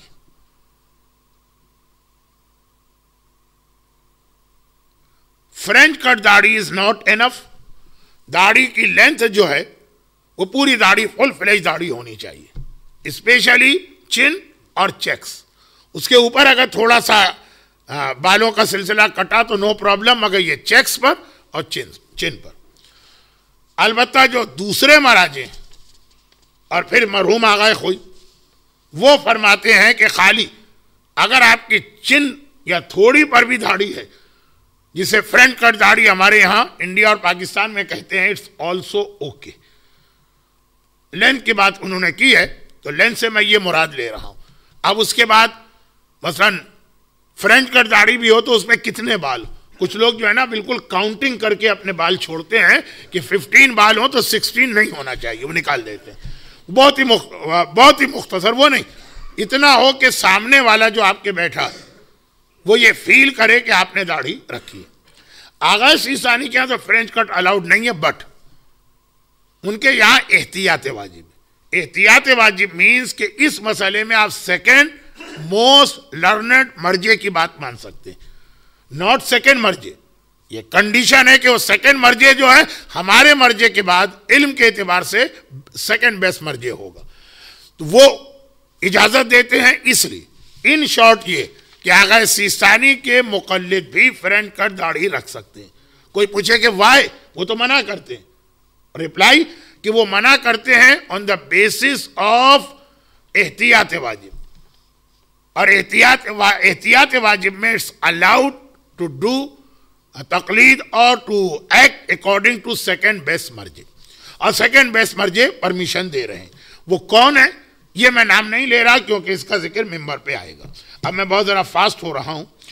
ये सवाल, अच्छा, my brother drinks alcohol nearly every day, he is jobless, irresponsible towards his life and expect other people to pay his bills and look after his children. When helping him financially, his habit of drinking alcohol prevents me to support him. What are my obligations as a brother in this situation? बहरहाल ये सवाल तो बहुत ज्यादा किस्म का एक family का पर्सनल मसला बना, लेकिन इन शॉर्ट मैं ये कहूंगा कि फिर इसमें शराबी की मदद करने को बहुत सारी रिवायतों में बहुत ज्यादा कंडेम किया गया, अगरचे उसके इंटरप्रिटेशन में उलमा में इख्तलाफ है। बाज मराजे कहते हैं कि शराबी की कोई भी मदद नहीं कर सकते, बाज मराजे कहते हैं कि ऐसी मदद नहीं कर सकते जो उसके शराब की हैबिट को बढ़ा देगी। लेकिन इन शॉर्ट तो बेटर यह है कि आप उसकी हेल्प ना करें, बट उसकी फैमिली यानी बच्चे और वाइफ, उनकी हेल्प करें और उनका खर्चा आप पूरा करें, और उसको डायरेक्ट उसके हाथ में कोई कैश ना दें या कोई ऐसी चीज उस शराबी भाई को ना दें। अब बच्चों का अगर खर्चा है, उनकी क्लोथिंग है या उनकी ट्यूशन है या उनका इलाज है, अब जो भी यहाँ का सिस्टम हो उसके तहत वो आप कीजिएगा। ये बेस्ट सिचुएशन है कि सिला रहमी भी हो, वो सारे आपके नेफ्यूज और नीस हैं, और साथ साथ शराबी की मदद ना हो। In current time I think it is important that the work with Sunni brothers. What is the opinion of Ayatollah Sistani on the unity with our Sunni brothers? बहुत ही ये फेमस आयतुल्लाह सीस्तानी का नजरिया है, इस पे कोई किसी किस्म का आर्गुमेंट नहीं है, कोई सेकेंड ओपिनियन नहीं। ये सारे सुन्नी हजरात जो हैं ये हमारे भाई हैं। इवन सलफी के अंदर भी बहुत सारे ऐसे हैं कि जो लैक ऑफ नॉलेज की वजह से हमारे अगेंस्ट है। हाँ, उनमें कुछ बहुत गलत लोग हैं, लेकिन जो आम सुन्नी है ये हमारे भाई हैं, और हमें हर तरह से इनकी हेल्प भी करना, यूनिटी भी करना। ये इराक में भी आयतुल्लाह सीस्तानी का मैसेज था। और मैं ये बात अब आपको जरा सी पर्सनल लेवल पे बताऊं, और वो ये है कि सद्दाम के टॉपिल होने के बाद कसीर तादाद में दुनिया के काफिले जियारत के लिए जाते हैं, लेकिन सबसे ज्यादा काफिले जो हैं या इंडिया से आते हैं या पाकिस्तान से। हर वक्त आपको वहां काफिले मिलेंगे। तो मैंने आयतुल्लाह सीस्तानी से इन पाकिस्तानी काफिलों के साथ या इनकी प्रेजेंस में कई मुलाकातें की। मेरा कोई पर्सनल रिलेशन नहीं है, मैं अपनी बात नहीं कर रहा। तो पाकिस्तान से जितने ग्रुप जाते थे ऑलमोस्ट सब एक सवाल जरूर करते थे कि पाकिस्तान में हम शियों की किलिंग हो रही, ये सारे जितने गैर शिया ये हमको मार रहे हैं, हमारे घर लूट रहे हैं, हमें जॉबलेस कर रहे हैं, हमें इनके साथ किस तरह बिहेव करना चाहिए। उन्होंने हमेशा ये कहा जस्ट लाइक ब्रदर्स। चंद आदमियों की गलती की वजह से आप सारे अहले सुन्नत को उस कैटेगरी में नहीं रख सकते। यही मैंने आज दोपहर की मजलिस में पढ़ा था कि अगर कुछ फलस्तीनी दाइश में शामिल हो गए हैं, तो इसका मतलब ये नहीं है कि हम कहें कि फलस्तीन के कॉज का हमसे कोई ताल्लुक ही नहीं। वहां तो खैर बहुत डिटेल में मैंने पढ़ा था। तो अहले सुन्नत के साथ यूनिटी हमारे तमाम इस्टेब्लिश मराजे उनके नजदीक वाजिब है, वाजिब। अब वक्त नहीं रहा और बहुत तेजी के साथ घड़ी जो है वो 7:50 की तरफ जा रही है। In a lecture recently a speaker mentioned that taqleed in its current form started 160 to 200 years ago. Is this true? Is it not true? But सिर्फ उसमें एक प्रॉब्लम है।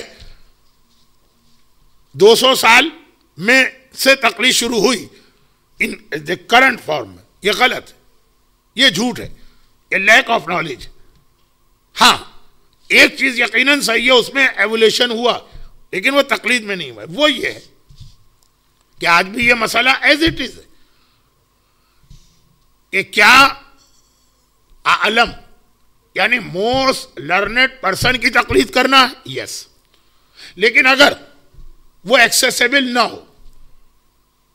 सद्दाम के जमाने में एक टाइम पीरियड आया था कि मर्जे से कांटेक्ट मुश्किल हो रहा। शाह ईरान का जो बाप था उसके जमाने में एक टाइम आया था, पता है कि नॉलेज के एतबार से ये मर्जे जो है इसके इल्म सबसे ज्यादा, लेकिन उससे एक्सेस नहीं हो पा रहा। या जो आज मैंने मजलिस में शहीद सानी का जिक्र किया, शहीद सानी की नॉलेज कौन चैलेंज करेगा? मगर ऑटोमन एम्पायर के बादशाह ने 1 साल जेल में डाला। शहीद अव्वल कहा जाता है कि शिया हिस्ट्री में इमाम जमाना की गैबत से आज तक शहीद अव्वल से बड़ा मुज्तहिद कोई नहीं गुजरा, लेकिन वो कैद में थे, जेल में थे। तो अब एक सवाल यह है कि तकलीद करना सबसे बड़े मर्जे की, लेकिन अगर उस तक हम एक्सेस नहीं रखते हैं तो फिर क्या करें? नमाज तो पढ़ना है, रोजा तो रखना है, या अगर कोई डेली लाइफ का प्रॉब्लम आ गया, शौहर ने बीवी को तलाक दे दिया, वे तलाक वैलिड है कि वैलिड नहीं, मर्जे का फतवा नहीं मिल रहा, तो ये आज भी कहा गया कि उसका फतवा ना मिले तो भी जो सेकंड बेस्ट है उसकी तरफ जाओ। एहतियात वाजिब में नहीं, फतवे में, जब एक्सेसिबल नहीं। तो आज से 400 साल पहले, 500 साल पहले, 800 साल पहले आलम के पास कांटेक्ट करना बहुत मुश्किल था। प्रिंटिंग प्रेस थे नहीं, बुक्स छपती नहीं थी। ये भी लोग कहते हैं कि किताबें तो अब शाये हो, भाई तो किताबें आई है आलम इस्लाम में। पहला प्रिंटिंग प्रेस जर्मनी के अंदर आज से 500 साल पहले लगा, लेकिन इस्लामी दुनिया में 200 साल पहले एक चीज ही मौजूद नहीं, टेलीफोन है नहीं, एयर ट्रैवलिंग है नहीं, एक मसला पूछने के लिए कैसे जाएंगे हर मसले के लिए। तो वहां जो आज भी मसला है कि मजबूरी में जब मर्जे तक एक्सेस ना हो तो जो सेकंड है उससे पूछ लो, वो ना हो तो थर्ड से पूछ लो, वो ना हो तो फोर्थ से पूछ लो। उस वक्त ये था कि लोग अपने लोकल मुज्तहिद से मसला पूछने पर मजबूर थे, और वो मसला एज इट इज आज भी। अल्लाह ना करे, अल्लाह ना करे, अल्लाह ना करे, अगर कभी कोई ऐसा जालिम निजाम आ गया कि हमारे जो टॉप 100 मर्जे हैं उन सबको गिरफ्तार करके जेल में डाल दिया गया, तो हम अपने मसाइल फिर किससे पूछेंगे जो 100 के बाद आ रहा, चाहे वो नॉलेज में कितना ही कम क्यों ना हो। ये मसला आज भी है, ये मसला पहले भी था। आज कम्युनिकेशन फास्ट हो गया, इस मसले की जरूरत नहीं। उस वक्त कम्युनिकेशन नहीं था, मसले की जरूरत थी, इसलिए इस पर अमल हो रहा था।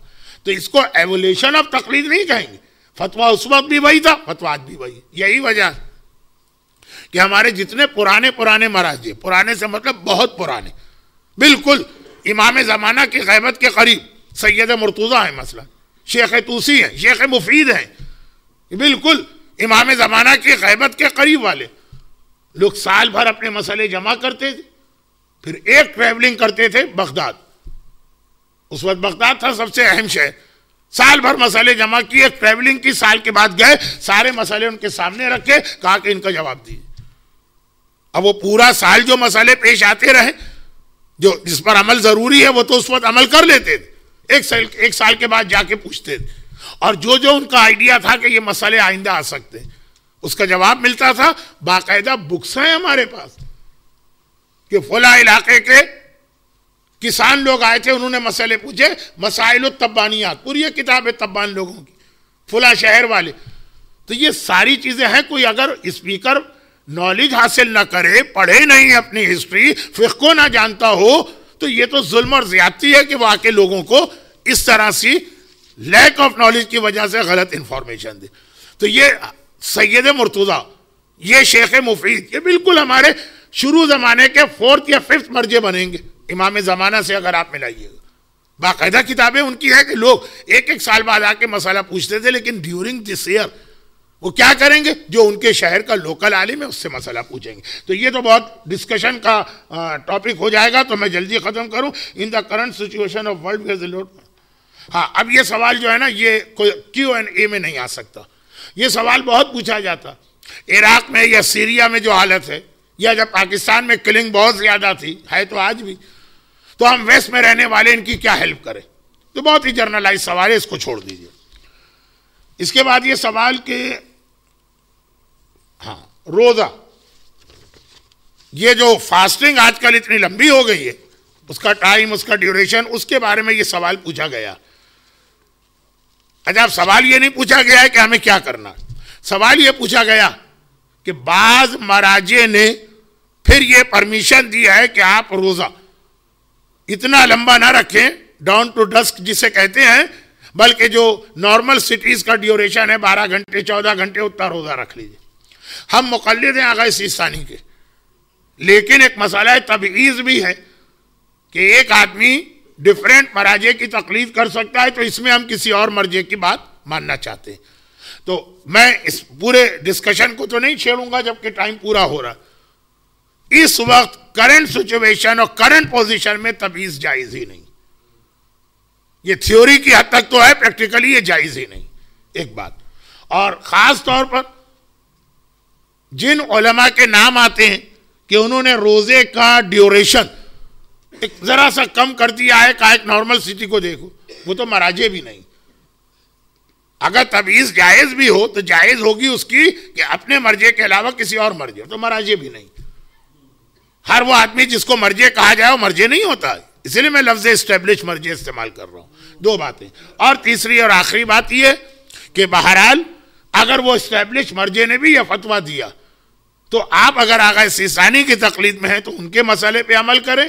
और वो बहुत ही आसान उसका सोल्यूशन है कि अगर 18 आवर्स का रोज़ा आपकी ताकत से बाहर है तो आप पे रोज़ा माफ़ है, और बाद में विंटर में उसकी क़ज़ा कर लीजिए। मज़ीद डिटेल उलमा बताएंगे। अब ये आखिरी 2 सवाल पे ज़रा टाइम तो हो गया है, लेकिन थोड़ा सा मैं आप हजरात का इन्वॉल्वमेंट चाहूँगा। अच्छा, ये इन्होंने एक सवाल पूछा है कि एक सुन्नी स्कॉलर, ओहो, ये तो इतने सारे सवाल आ गए। तो जाइए आप जाके पहले जमात से थोड़ा सा टाइम ज्यादा लेकर आइए मेरे लिए।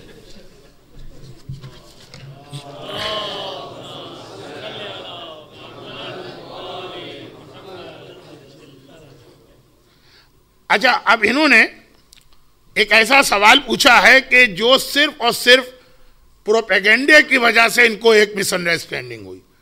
लिखते हैं कि एक सुन्नी स्कॉलर बहुत ही फेमस हैं, आजकल पाकिस्तान की पॉलिटिक्स में भी बहुत इन्वॉल्व हुए हैं, वो ये कहते हैं, यूट्यूब पर है क्लिप, कि बाग़ फदक जो था वो जो शहजादी फातिमा से लिया गया, तो कुरान की जो आयतें हैं वो सूरह हशर की आयतों की तिलावत करते हैं, उसके एतबार से बिल्कुल ठीक लिया गया। और वो जो कुरान जो है सूरह हशर में जो कह रहा है वो कि ये रसूल को रिसालत की वजह से ये प्रॉपर्टी मिली है, चुनांचे जब रसूल के बाद उनका सक्सेसर आएगा ये उसका हक होगा, यानी ये स्टेट की प्रॉपर्टी है। ये लिखते हैं कि मुझे बिलीव है कि ये तो बिल्कुल रॉन्ग नजरिया है, मगर हमारे शिया उलमा आखिर प्रूफ के साथ सुन्नी तफसीरों से ये क्यों नहीं बताते कि बाग़ फदक क्या एक्चुअल क्या पोजीशन है? कौन नहीं बताता? 1400 साल से बाग़ फदक के सब्जेक्ट पर हमारे उलमा किताबें लिखी, स्पीचेस किए, मुनाजरे किए, डिबेट में इन्वॉल्व हुए, हर तरह से साबित किया, लेकिन वो प्रोपेगेंडा करते हैं कि इसका कोई जवाब आज तक किसी ने नहीं दिया। खुद उसी यूट्यूब पे जाइए और बाग़ फदक पे जाके चेक करें तो कितने शिया स्कॉलर्स की और वाकई बड़ी स्कॉलर वाली स्पीचेस आपको मिलेंगी। शहीद बाक़र सदर जैसे अजीम आलिम ने बाग़ फदक पे किताब लिखी, वो सारी चीजें उसमें मौजूद। और खाली शहीद सदर नहीं, शुरू जमाने से लेके आज तक। लेकिन होता यही है ना कि जितनी सुन्नी किताबों का, सुन्नी तो नहीं कहूंगा, एंटी शिया किताबों का हमारे उलमा ने जवाब दे दिया, और ऐसा सेटिस्फैक्ट्री कि गैर शिया शिया हो गए, हमारे उलमा ने जवाब दिया। फिर भी वही बुक छापते हैं वो लोग, दुश्मन अहले बैत, हेडिंग डालते हैं कि ये वो किताब है जिसका आज तक कोई रिप्लाई नहीं हुआ। अब ये प्रोपेगेंडा, इसका क्या इलाज किया जाए? हमारे रिसोर्सेज कम है, हम प्रोपेगेंडे के अंदर उनका मुकाबला नहीं कर पा रहे हैं। हमारे यहाँ एक आदमी आईटी का माहिर बैठेगा, उनके यहाँ 500 बैठ जाएंगे, पॉपुलेशन बहुत ज्यादा। तो बाग़ फदक के बारे में अगर आपने ये कहा कि हमारे उलमा क्यों इसको नहीं बताते, तो मुझे बड़ी हैरत। इस टॉपिक पे इतने उलमा ने तकरीरें की, इतने उलमा ने किताबें लिखी, इतने उलमा ने प्रूफ किया कि बाग़ फदक की वजह से बहुत से सुन्नी गैर शिया शिया हुए, कि शहजादी का यह हक गस्ब किया गया और साबित हो गया कि शहजादी का हक है। तो ये सब कुछ है। ये अलग बात है कि आपकी नॉलेज में ना हो, गूगल के सर्च इंजन में जाके बाग़ फदक को आप टाइप करें, आपको सारे शिया उलमा के, बल्कि बड़े इंटरेस्टिंग बाद आपको वीडियो मिलेंगे जहां face to face non Shia scholar से बात हो रही है। आखिर में वो या अपनी शिकस्त मान लेता है या उठ के चला जाता है। सेकेंडली, फिर ऑर्गेनाइजेशन,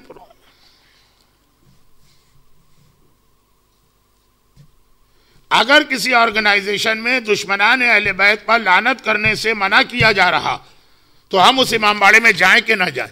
आजकल जो दुनिया की हालत है उसके अंदर इस तरह से ओपनली लानत करना मासूमीन की अपनी टीचिंग के खिलाफ, खुद मौला ने मना किया था, खुद मौला ने मना किया था। ऑर्गेनाइजेशन की बात तो छोड़िए, दुश्मन इन चीज़ों को इस्तेमाल करना चाह रहा है। जो दुश्मन अहले बैत है, दिल से उससे बेजारी इख्तियार करे, दिल से उन सब पे लानत करे, दिल से उन सब से दूर रहें, हक़ाइक़ को अपनी औलाद तक मुंतकिल करें, लेकिन ओपनली वो लानत करना जिससे हमें फ़ायदा कुछ नहीं मिलेगा, दुश्मनान इस्लाम को फ़ायदा मिलेगा।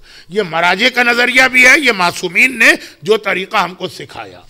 एक अजीब बात ये कि अभी आपने बाग़ फदक के बारे में कहा कि हमारे उलमा क्यों जवाब नहीं देते, तो मैं तो बड़ा सरप्राइज, याद ही नहीं आ रहा मुझे कोई ऐसा ज़माना जब हमारे उलमा ने जवाब न दिया हो। दूसरी बात ये मैं कहूँ कि शियत पर जो 8-10 बहुत टॉप के ऑब्जेक्शन हैं, बहुत टॉप के, ये लोग कुरान को नहीं मानते या इनकम्प्लीट मानते। ये लोग कहते हैं कि अल्लाह जाहिल है, हमारा अकीदा है बदा। ये लोग ज़िना को जायज़ समझते हैं, मुता। ये लोग झूठ को जायज़ समझते हैं, तक़य्या। ये हमारे यहाँ एक बहुत अहम चीज़ थी, तक़य्या। अब आज की जनरेशन भूल गई इस बात को कि जिस तरह से शियत में बदा का अकीदा, जिस तरह शियत के अंदर और ऐसे नजरियात, उस तरह तक़य्या बहुत अहम हमारा अकीदा था कि 1400 साल तक इसकी वजह से हमें झूठ का ताना दिया गया और हमारे उलमा ने जवाब दिया कि नहीं, तक़य्या इस्लाम में है। और मासूम ने कहा दीनी व दीन व आबाई, ये मेरा भी दीन है, मेरे बुजुर्गों का भी दीन। हम डिफेंड करते आ रहे हैं। आज हमारे अपने लोग समझते हैं कि जो कि दुनिया आज़ाद है और फ्रीडम ऑफ स्पीच है, तो अब हमें कोई ज़रूरत नहीं है तक़य्ये की। है इस्लाम में, और तक़य्या इसी का नाम, साहिबान ईमान की जान, माल, इज्जत और औलाद को बचाने के लिए अपना अकीदा छुपाओ। ये ज़रूरी नहीं है कि आपके स्ट्रीट पर कोई मोमिन मारा जा रहा है, उसको बचाने के लिए आप तक़य्या करें। आप लंदन में गलती करते हैं, उसका इफेक्ट कराची के मोमिन पर आता, वो भी आपकी जिम्मेदारी है, क्योंकि सारे मोमिन एक दूसरे के भाई हैं और एक जगह का मोमिन दूसरी जगह का ख्याल करना उस पर वाजिब है। बातें तो बहुत हैं, ये आखिरी 2 सवाल, फिर 3-4 सवाल मैं फ्लोर से लूंगा। अब आप ऑर्गेनाइजर तय कर लें कि क्या करेंगे। आप रेस्टोरेंट में लोग शराब लेके आते हैं, क्या वहां बैठ के खाना खा सकते हैं? देखिए, इसका बहुत मशहूर अब आजकल मसला है आयतुल्लाह सिस्तानी का, जो अगरचे बाकी मराजे का भी, कि उस सुफरे पर या टेबल पर बैठना हराम है जहां शराब सर्व की जा रही, और उसका मतलब यह है कि बराबर की टेबल पे आप बैठ सकते हैं, और यही मतलब भी है। और यही कोड ऑफ प्रैक्टिस में जो सवाल पूछा गया कि अगर हम एक टेबल पर बैठे हैं, बाद में कोई आदमी आया रेस्टोरेंट में, पूरा रेस्टोरेंट फुल है, वो इसी मेज पे आके बैठ गए और शराब उसको सर्व की जा रही, तो कहा कि आपके लिए यहां से उठना और दूसरी टेबल पे जाके बैठना वाजिब, रेस्टोरेंट से निकलना वाजिब नहीं। तो ऑल दो ये बेटर है कि आदमी अवॉइड करे ऐसी जगहों को, लेकिन ये लाजिम और जरूरी नहीं है। तो इन शॉर्ट, अगर उस रेस्टोरेंट में BYO ब्रिंग योर ओन का सिस्टम है और कोई शराब लेके आता है लेकिन उसकी टेबल अलग है, हमारी टेबल अलग, तो नो प्रॉब्लम, आप वहां पे बैठ के हलाल खाना खा सकते हैं। लास्ट पेपर जो मेरे पास है, उसके बाद फिर थोड़ा सा आपके लिए मसला, इज स्मोकिंग इज अलाउड? जी, इसके अंदर डिपेंड आप पे करता है, मर्जी क्या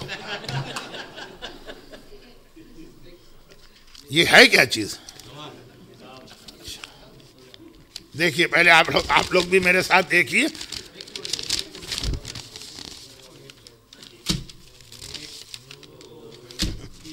और ऊपर से लेकर नीचे तक। अब आप, यानी मैं जिसने इतनी मेहनत से लिखा, मैं उसका मजाक नहीं उड़ा रहा, उसकी तौहीन नहीं कर रहा, लेकिन Q&A सेशन में एक आदमी अगर 4 या फुल स्केप A4 पेपर का सवाल दे तो बहुत मुश्किल है। अलबत्ता मैं इसको ले जाता हूं, हिफाजत से रखता हूं, कोशिश करूंगा कि अगर इसमें बहुत ही जर्नलाइज किस्म के सवाल हैं तो थोड़ा बहुत मजलिस में इसका तस्करा आ जाए। इसको मैं फेंक नहीं रहा हूं, इसको मैं ट्रैश में नहीं डाल रहा हूं, इसकी तौहीन नहीं कर रहा हूं, अपनी खाली मजबूरी बता रहा हूं कि वाई यहां पे ये क्यों मुमकिन नहीं। स्मोकिंग के बारे में तमाम मराजे ने कहा आजकल के कि ये आपके ऊपर है। अगर स्मोकिंग प्रूफ हो गया कि हार्मफुल है फॉर योर ओन हेल्थ, ये इंडिविजुअल का मसला है, पूरी सोसाइटी का नहीं, ओवरऑल तो ये स्मोकिंग के बहुत नुकसान, लेकिन अगर आपके लिए ये हार्मफुल है तो वो हराम है, उसकी इजाजत नहीं। आपको मालूम है कि सबसे ज्यादा स्मोकिंग इराक में होती, और ईरान में भी बहुत ज्यादा होती।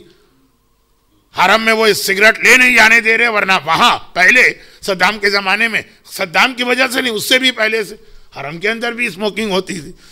तो टोटल स्मोकिंग को हराम कहना दारोमदार है कि लेटेस्ट हेल्थ रिसर्च क्या कह रही। वाकई अगर ये इतना ज्यादा इंजोरियस है फॉर योर हेल्थ, ये साबित है, तो फिर ये हराम। और अगर कोई आदमी कहता है कि आई एम डाउटफुल, तो फिर उसके लिए ये जायज है। एक सवाल यह है कि is tattoos allowed to do in your body and is allowed to what type?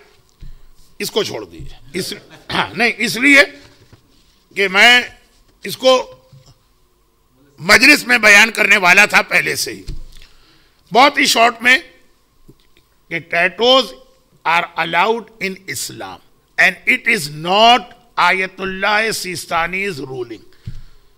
लोग इस तरह कहते हैं जैसे आगा सिस्तानी ने इसमें कोई नया इज्तिहाद किया है। नहीं, 1400 साल से टैटूज का मसला चला रहा।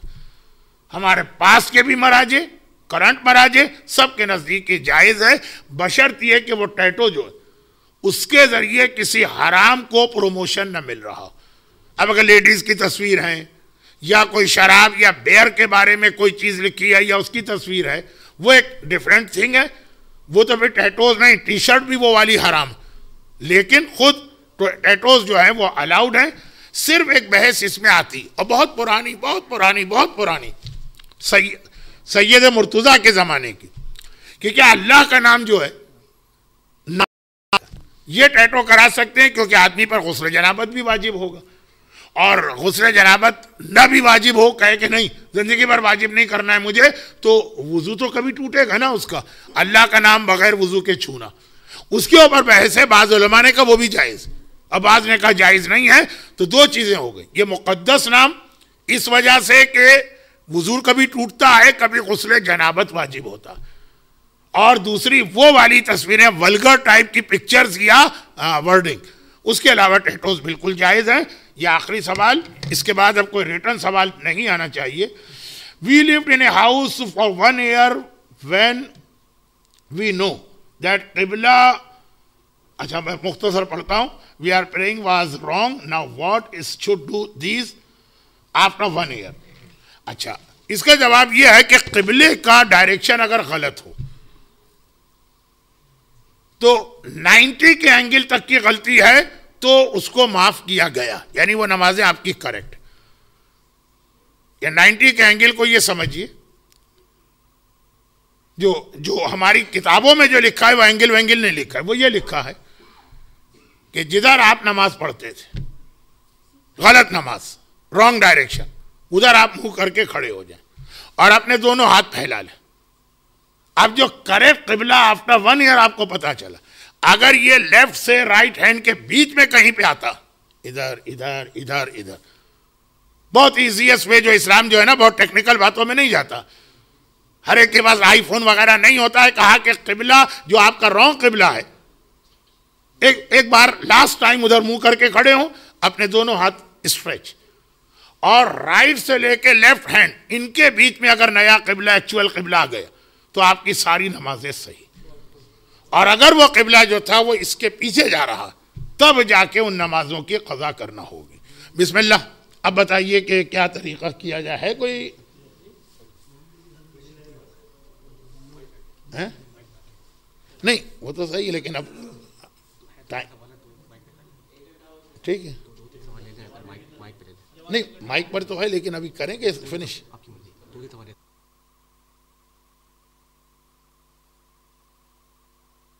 नहीं वो वहां से उठ के आए, वहां से यहाँ, तो इसमें तो 5 सवाल हम बता सकते हैं।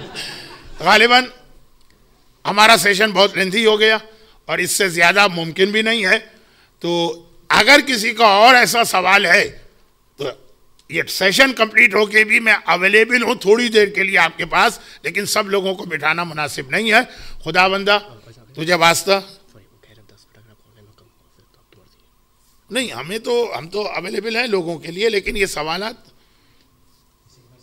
अब इनकी इन्होंने कहा कि तरीका है कि जिसको सवाल करना है वो माइक पर आकर सवाल करे, तो ये कि आना जाना इसमें बहुत टाइम लगेगा। चलें आप फ्लोर से सवाल करें, अल्लाह मालिक है। जी जी जी जी जी बताइए। अलैकुम सलाम, जरा शॉर्ट कीजिएगा सवाल।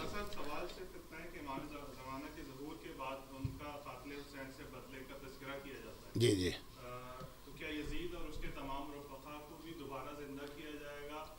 ठीक है जी जी। एक सवाल और, इधर कोई चेयर वाला नहीं है? वो बहुत पीछे है, वहां तो आवाज भी नहीं आएगी।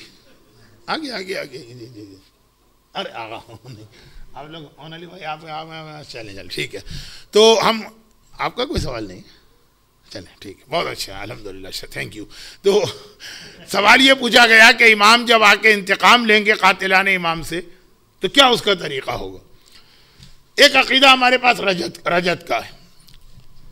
रजत का अकीदा जो है ज़ियारत जामिया में भी आया है, जिसके लिए आयतुल्लाह सीसानी ने भी फरमाया कि ये अपने टैक्स के एतबार से भी बेहतरीन ज़ियारत, और ज़ियारत वारिसा में भी है रजत का जिक्र। रजत का मतलब यह है कि तमाम इमाम 1 बाय 1 वापस आएंगे, और खाली वो नहीं आएंगे, उनके जितने दुश्मन थे वो भी आएंगे, और फिर वो हर इमाम अपने ज़माने के दुश्मनों से खुद रिवेंज लेगा। तो यजीद और यजीद का सारा लश्कर भी दोबारा आएगा, और इमाम हुसैन भी आएंगे। इमाम ज़माना रिवेंज नहीं लेंगे, खुद इमाम हुसैन और जनाब अब्बास और करबला का जिहाद दोबारा प्रॉपर तरीके से होगा और उनसे इंतकाम लिया जाएगा। अच्छा ये बता दूं कि ये रजत का अकीदा हमारे उसूल दीन में शामिल नहीं, अकायद में शामिल नहीं। बहुत ज़्यादा रिवायतों में जिक्र है, मैं भी बहुत ज़्यादा पढ़ता रहता हूँ, लेकिन बहरहाल हमारे सही जो स्कॉलर्स हैं उलमा, उनमें से बाज़ ने इससे इख्तिलाफ भी किया, क्योंकि आजकल इख्तिलाफ तो हर चीज़ में होता है, लेकिन मेजॉरिटी ऑफ मराजे इंक्लूडिंग आयतुल्लाह सिस्तानी और इंक्लूडिंग आयतुल्लाह वहीद खुरासानी रजत के अकीदे के कायल हैं, और वो यही है कि यजीद भी दोबारा जिंदा होगा। तो परवरदिगारा जल्द अज जल्द वो ज़माना लेके आ कि हम अपने इमाम ज़माना की ज़ियारत करें। यजीद जब दुनिया में दोबारा आए तो हमें आका हुसैन के लश्कर में शामिल करके इस दुनिया में दोबारा भेजना। खुदाबंदा इस गैबत इमाम के पुरफितन माहौल में हमें दीन का ज़्यादा से ज़्यादा इल्म और सही मारिफत और समझ की तौफीक अता फरमा। आज के ज़माने के फितनों से हमें और हमारी औलाद को महफूज फरमा। जो लोग इतनी देर तक इस सेशन में बैठे हैं, आज के दिन भी इतनी मजलिसों के बाद, खुदा बंदा इनकी तौफीकात बढ़ा, इनकी हाजतें पूरी फरमा, इनके बीमारों को शिफाए कामिला अता फरमा, इन्हें दुनिया और आखिरत की सारी खुशियाँ नसीब फरमा। रब्बना तक़ब्बल मिन्ना इन्नका अंतस समीउल अलीम।